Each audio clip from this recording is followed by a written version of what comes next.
2026年1月3號，特朗普就派美軍去委內瑞拉捉咗當地嘅總統去美國，居然去到人哋嘅國家捉走人哋嘅總統，呢個舉動令到全世界都譁然同埋非常之震驚。喺成功以強硬手段改變委內瑞拉局勢之後，特朗普嘅目光就由南美嘅委內瑞拉轉咗去中東嘅波斯灣。喺美國嘅威脅名單上，點可能冇咗呢個國家呢？呢個國家就係伊朗。特朗普就話伊朗係正開始觸碰美國嘅紅線，並已經準備好非常強硬嘅選項，一個好熟悉嘅干預模式，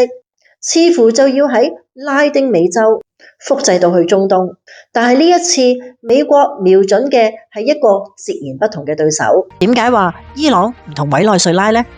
第一，目標性質完全唔同。對付委內瑞拉目標嘅係總統馬杜羅，權力高度集中喺總統嗰度，係相對單一嘅政府核心。而伊朗權力嘅結構複雜性本身就構成咗強大嘅系統穩定性。最高嘅領袖雖然係系統嘅核心，但係即使出現人事變更，佢背後由神權機構、革命衛隊、官僚系統組成嘅完整體系仍然能夠繼續運轉。正係呢個複雜嘅權力架構，即使係針對領導人嘅行動，都難以好似喺權力集中嘅國家咁樣引發斬首效果。而且伊朗缺乏有組織能夠接管嘅反對派，所以更可能會選擇極限施壓，迫使伊朗妥協，而唔係簡單咁樣複製委內瑞拉模式。第二，軍事實力同埋風險差天共地。對抗委內瑞拉嘅軍事風險就相對可控，而伊朗呢就擁有強大嘅導彈同埋地區代理網絡。伊朗一早已經明確警告，一旦遇襲就會將以色列同埋美國喺中東嘅基地視為合法打擊目標。如果咁做，後果就好嚴重啦，因為美國喺沙地阿拉伯、阿聯酋、卡塔爾、巴林、約旦同埋伊拉克都有軍事基地，咁即係話任何嘅軍事衝突都可能會引爆成個中東。加上世界上1/3嘅液化天然氣同埋全球近20% 嘅石油都要通過霍爾木茲海峽，而呢個海峽中間偏近伊朗嘅一邊有一個大島叫做達扎姆島，係隸屬於伊朗嘅，係現時全球最繁忙嘅水道之一。所以與委內瑞拉相比，打擊伊朗嘅軍事成本同埋風險指數就高得多啦。第三，外部嘅反應就會更加複雜。委內瑞拉被歸類為拉丁美洲嘅一部分，喺19世紀嘅門羅主義就確立咗美國喺西半球嘅影響力，提出咗美洲係美洲人嘅，歐洲人就冇得干涉嘅原則。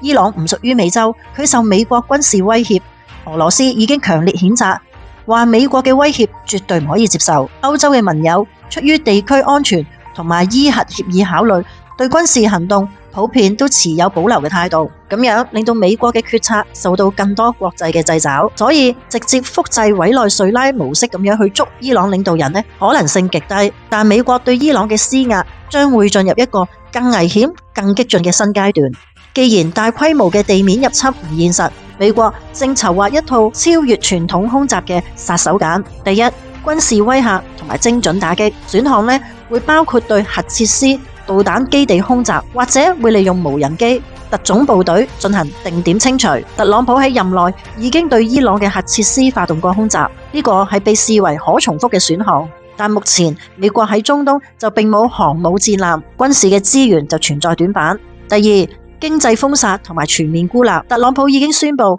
對任何同伊朗有商業往來嘅國家會加徵25% 嘅關稅，目的係要徹底孤立伊朗，將佢逼入死角。中國作為伊朗最大嘅貿易夥伴，將會係首當其衝。第三，係最低成本嘅網絡信息同埋認知戰。由於伊朗早前有大型反政府示威，伊政府就封鎖咗網絡，美國就計劃向伊朗境內提供星鏈嘅互聯網服務，咁等啲反政府分子就可以更好咁樣策劃反政府嘅行動，志在係由內部瓦解社會嘅共識。美國最常用嘅手段就係利用當地嘅人民去瓦解自己嘅國家。喺戰場戰死嘅唔會係美國士兵，而係嗰個地方發緊美國夢嘅人民同埋佢哋嘅政府軍隊。綜合以上所講，美國嘅下一個目標與其話係對付伊朗，不如話係極限測試伊朗，佢唔會係完全嘅委內瑞拉劇本，而係一場融合軍事威脅、經濟封鎖同埋製造輿論嘅心理戰。佢根本嘅目的就係想迫使伊朗喺巨大壓力下